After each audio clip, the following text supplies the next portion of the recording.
Alright, mega love shoutout. Shoutout sa 600 plus live viewers at saka sa mga garapatang umiiyak. Biyahe ni Koy is in the house. Shoutout sa'yo, tol. Ako po, nag-iiyakan na yung mga garapata. Okay, mga kapsat, pakisubscribe at pakisuporta yung ating kaibigan. Siyempre, napaka-idol natin yan. Biyahe ni Koy, welcome ulit dito sa ating channel, kapsat.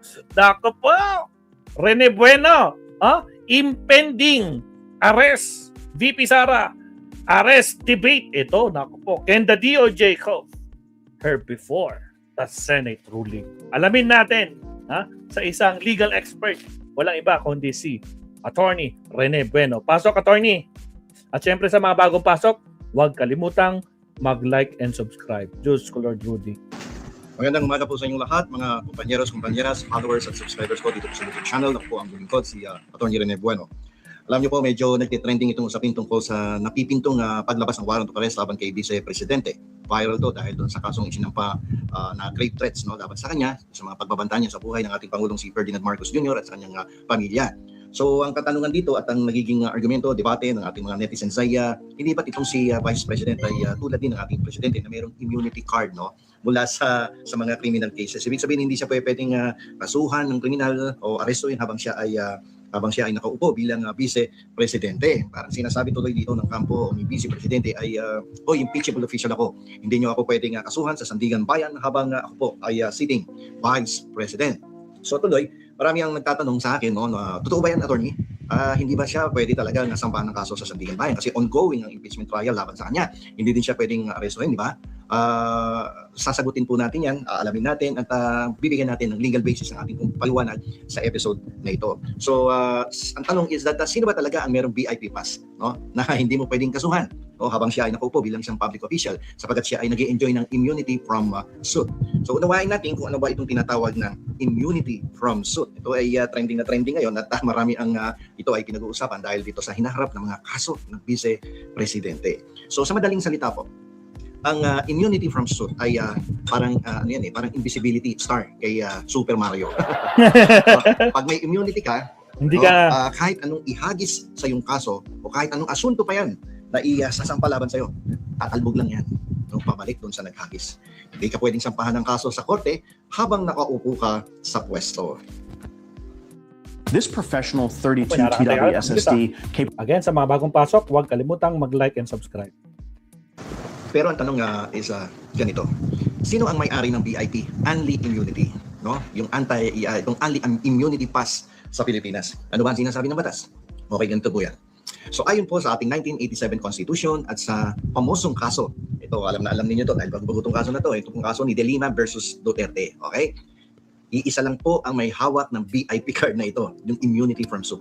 Walang iba kundi ang Pangulo ng Republika ng Pilipinas. Agoy! Ang Presidente lang ang merong immunity Agoy! from suit. So ang tanong siyempre, bakit yung Presidente lang? Kasi po ang Presidente ang Chief Executive. Siya po ang head of the state. Wala na, game over na. Ang commander-in-chief. Okay? So, ibig sabihin, pag ganyan ang mga pwestong hinahawakan mo, super busy yan. So, Attorney, dito pa lang masakit na ang loob ng mga garapata, sigurado. Hindi na nila itutuloy itong video kasi alam na nila yung sagot. super busy si Presidente. Kung araw-araw siyang papadalhan ng subpoena o ipatatawag sa piskal dahil sa reklamo ng kapitbahay na maingay ang video Okay? So, paano natatakbo ang bansa? Kaya binigyan siya ng konstitusyon ng shield para makapokus sa papatakbo ng Pilipinas. Andiyan dyan yung immunity from suit. So siyempre, para tuloy-tuloy ang serbisyo sa bayan at walang istorbo kung aasarin mo yung Presidente, di araw-araw, kung ilang libo yung asar kay Presidente, di araw-araw may kaso, di araw-araw nakipiskal yan. Ako, ano mangyayari sa pinuno ng bansa at sa ating bansa? Okay, so paano yung Vice President? Meron ba yan? Ayon po sa batas, wala pong immunity Vice Presidente. Okay? Ang ganito yan, optional lang ang trabaho ng Vice Presidente ayon sa saligang batas. Spare tire. Alam niyo po kung hindi yan po pagkakatiwalaan ng Presidente na bigyan ng isang cabinet post o posisyon, ang main constitutional function lang ng Vice Presidente ay mag-intay na ang Presidente ay Which is plano niya. Which is plano niya. Kailan nakakyat sa taas.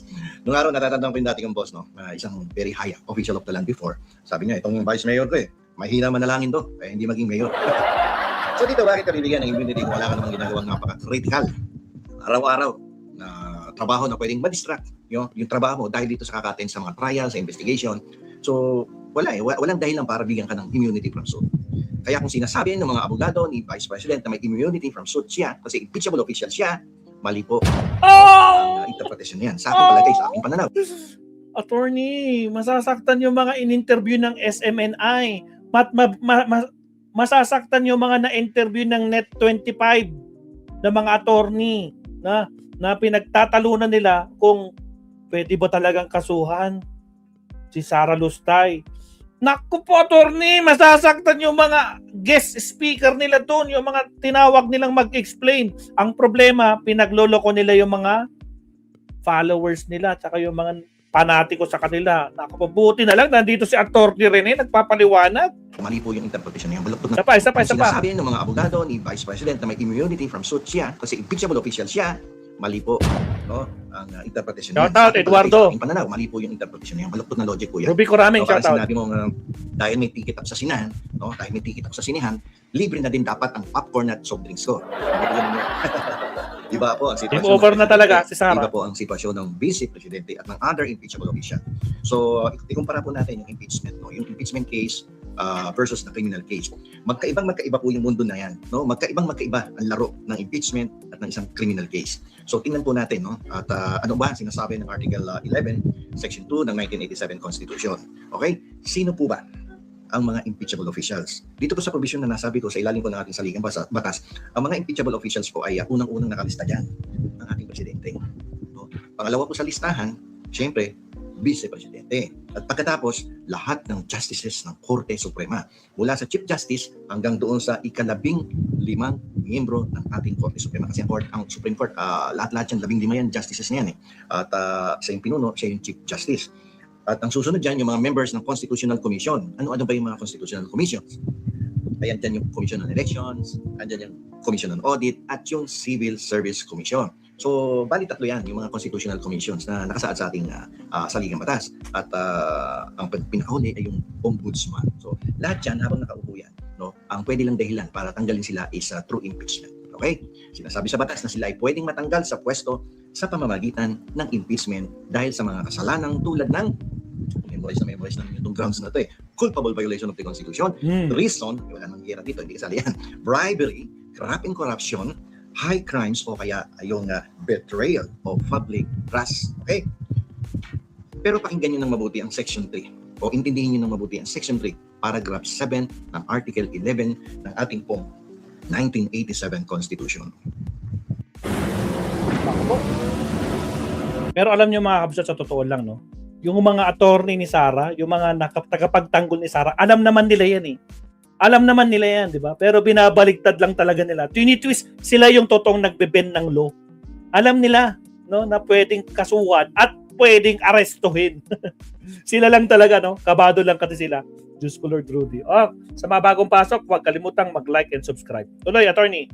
Ang sabi dito, judgment in cases of impeachment shall not extend farther than removal from office. Okay? So, ang kasunod dito, sabi dito is but the party convicted shall nevertheless be liable and subject to prosecution, trial, and punishment according to law. Yan po ang sinasabi ng ating saligang batas. So, paliwanag natin ng mabuti para mas malinaw, no? Sa ating mga amigos at mga amigas, ano po ang ibig sabihin nitong probisyon ng batas na aking binanggit sa simpleng Tagalog. Okay? Ang sabi dito sa Tagalog, ang impeachment po ay isang political process. Ang hatol lang dito ay matanggal ka sa pwesto at maban ka na habang buhay sa gobyerno. Hindi ka na pwedeng ma-appoint, hindi ka na pwedeng ihalal sa anumang posisyon sa gobyerno. Kahit kagawad ng barangay, hindi ka na pwede. Tama, kahit kagawad. Dito, sa provision na to, sinabi, hindi ka ipapasok sa kulungan, no? Sa impeachment trial. Walang NBA clearance status na masisira doon. Ang gagawin lamang kung ikaw ay convicted, ban ka na sa gobyerno. Wala ka ng pwestong pwedeng hawakan sa pamahalaan. Taklap. Okay, so, ang criminal cases sa Sandigan Bayan ay isang judicial process. Ang habol naman dito ay makulong ka, mabilanggo ka, at magbayad ka ng piyansa o kaya multa. Naku Okay? po, So, yan ang doble judicial problema. process. Ibig sabihin, magkaibang laro sila. Magkaibang lane sila. Hindi porke may impeachment trial sa Senado, ibig sabihin, titigil ang mundo ng Sandigan Bayan, titigil ang mundo ng Ombudsman o ng mga regular courts. Diba, hindi po. Hindi po ganoon ang kaso, no? Sa kaso ng mga impeachable officials. except for the president. Okay? Ngayon, ang tanong, pwede bang sabay? Okay, ito yung madalas pinag-uusapan eh. Ay, pwede. Bang sabay ang impeachment at kaso Pwede. sa Sandigan Bayan? Okay, isang political court, isang regular trial court. Okay, special court sa Sandigan Bayan. So isipin nyo to, pwede bang sabay ang trial sa Senado? Tapos babanatan mo ng trial sa Sandigan Bayan? And in this case, yung kaso ng graft, ng plunder, o kaya sa regular trial court sa RTC. Pwede ba yun? Okay, anong sagot? Opo, pwede po na pagsabayin ang trial sa Senado, sa Mga DDS. Uy, paano nangyari? Nagkamali ako. Sorry. Sandigan Bayan.